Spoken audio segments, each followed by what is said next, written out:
Hi, it's Neil. Today's main event, Brisk Teaching. But first, a fun AI, Character.ai. Great for literary characters. Uses are endless with imagination. Just vet output as this tool is mostly for entertainment. Okay, let's see how Brisk can help you create many teacher materials you do every day and save you time. Well, hello. This is the real Neil, not my avatar, but that was just something fun I wanted to show you. It's called Character AI. And as it mentioned in my little avatar video there, it's mostly for entertainment, so I wouldn't, do anything research based or anything really serious, other than just have fun and do something entertaining with your students. But again, you could apply it in different ways, especially with the younger learners. I think it's a lot of fun. And so we're going to talk about brisk teaching because yesterday we mentioned it, at least in my group, and we were rushed. It was just the end of the class and we were rushed, but I think that it's well worth taking a deeper dive into. And the resources that I'm going to share with you are from briskteaching.com. The website is right there for you to link to, for you to open up and link to there and find. But I have a ton of resources on this next slide for you to look over, so they're all in one spot. And all the pictures in this deck are interactive. I think this is really neat, and I do this with students who, a lot of teachers, early childhood educators who teach younger students and have stories on YouTube that they want to share with their students, but the students use it to create a classroom library. So they'll have a picture of the book cover, and then you click on the link, and it takes you right to the YouTube video of the book or somebody reading the book. So it's pretty neat, and you can, again, use your imagination on how you would integrate this in your classroom. But I think it's a really, really cool um, thing to do and always impressive. All right, now let's move on. So, brisk teaching. So, every one of these again opens up to a document. So, this first document is what is brisk teaching. It tells you a little bit about it. And then this one's important. So, yesterday, at least again, the group I was with, we didn't necessarily go through all the steps for installing it. We did, but very quickly. So it's right here. It's laid out in a PDF for you to follow. It's a Chrome extension, and it's pretty intuitive to install it into Chrome and pin it to your taskbar. So it shows you how to do that. And the big push from Brisk, and I'm starting to believe them, is it saves you hours every week. As you know, you've all gotten to know me a little bit throughout this summer, and I'm a huge ed tech fan. But honestly, I only believe in using tech that actually fits with my workflow as a teacher, but most importantly, fits with improving student outcomes. If there's technology that can do that, I'm all for it. And I think I'm really impressed with Brisk. I think that it has a lot to offer. And the biggest thing I think that what it can do for you is save time. So this document here says, I'm not going to read through it, but it shows you 39 ways that Brisk can save you time. So think about that time that you could have back to spend with your students, to get to know your students and do more student-centric activities and have those kind of interactions that we all got into teaching in the first place for. Okay.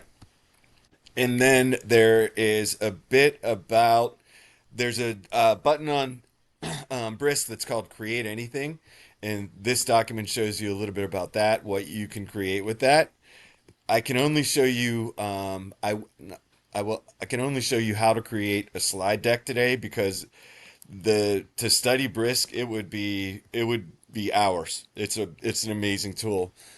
It gives you a little comparison of Brisk teaching versus ChatGPT and why you might use it.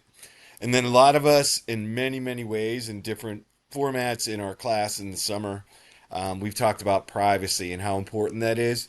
And Brisk is very committed. They are very committed to protecting student privacy, and you can see how they do that. But now let's get on to creating your own Brisk. So I'm going to assume after you install Brisk, after you go here and follow all the steps to install it, you'll be ready to go. Okay, now I just opened up a Google slide deck. So it's empty. All right, and I am going to copy. This is from our session yesterday, Visho's lesson plan, or if you so to speak. And what I'm going to do is click I just copied and pasted that because we have to give it content, right?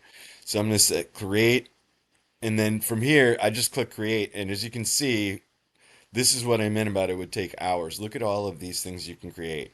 And some of you special educators were asking about, IEPs and 504s. Well, here you go. You can check that out. And actually, please let me know what you think. All right, so I'm going to click create anything. And I'm going to put my prompt in, which is just, again, me copying and pasting what we covered yesterday. Now, if it was a lesson you were teaching, like say you wanted to create this presentation for a class of second graders, you could click standards and then look for Illinois standards. I mean, this is pretty impressive, right? Illinois math, let's say grade 2, select strand, and then let's go geometry. All right, and then you could add that. I'm just going to add it. It might, no, actually I'm not going to add it because I don't want it to change how this works out. So that's it. So I added my input, and I have yet to push the limits to see how much I can add. But so that's a question I have for you, a challenge to how much information can we add? And again, what's really neat about this is that Brisk creates this slide deck only based on the information that I put in, that what I uploaded there. So what I copied and pasted. It doesn't make things up. It's not adding what it already knows about a certain topic. It's just what I added. So what I did there was just click brisket, which it's dinner time here, so brisket sounds good. All right, and I'm just gonna click aqua, and then I'm gonna click brisket.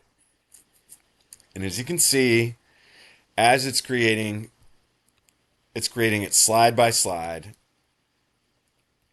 And is it perfect? Probably not. But that's not the point. It took it, and now I have something that I can work with and make it my own and make it ensure that it is up to my standards and what I want to teach.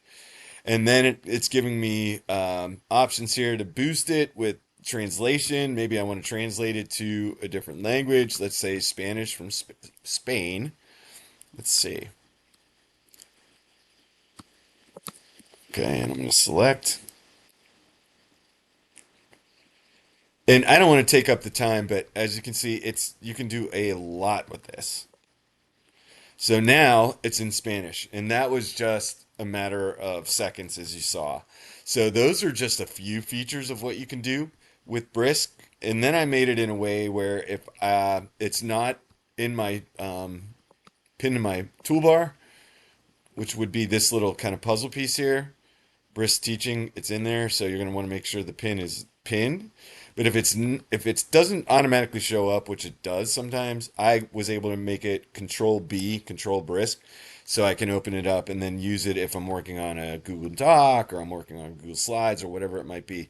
So I don't know. I think that this is worth exploring. You can create a quiz about these slides, and I'm going to brisk it. 10 questions. You can create it in a Google Doc, and it'll give you the answers. You can create it in Google Forms, which is easier to collect data. But as you can see, it created a quiz, and there are ways to make it like, wow, this is just too hard. Make this a little bit easier. You can actually do that and make sure that your quiz is up to date or makes sense for your students. So let's click less difficult and see what happens. Here's a simplified version of that same quiz. And so it just made it a little bit easier. And it goes vice versa, meaning you can make it more difficult if you don't feel like it's meeting, if it's enough of a challenge for your students. But I think this is super, super cool. You can translate this quiz into, I don't see Mandarin Chinese, but I do see simplified Chinese. So let's see what happens. Now I'm just exploring, as I hope you do. So I don't speak Chinese, but I'm assuming that it's taking what it just showed me, and now it's showing me in Chinese, which blows my mind a little bit. It absolutely does. So if your students need speak a language other than English, this is helpful. I think that it said there are 40 other languages that are supported with this tool. But again, I would go for it and see what you can do in terms of using Brisk and how it can make your life a little bit easier, because I this is just the tip of the iceberg. So I just want to thank you. I appreciate you all. It's been so fun being with you this summer and working with Visho and you all. And I just want to say how much I appreciate that. And we will see you next week. So keep exploring.